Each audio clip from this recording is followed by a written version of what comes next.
Ayan, magandang gabi mga lods. Ayan, ito yung ulam namin ngayon mga lods. Dahil festa sa amin ngayon mga lods. Ayan, ito lang yung handa namin. Kunting sinugbang baboy mga lods.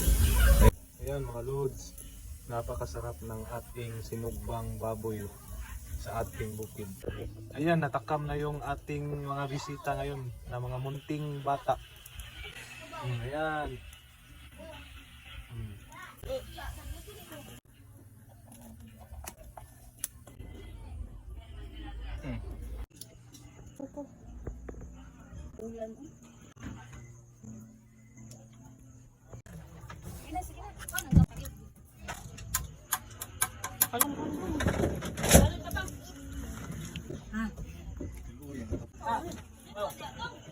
Si Jinky ba taga tong hat biya ko to gusto tong.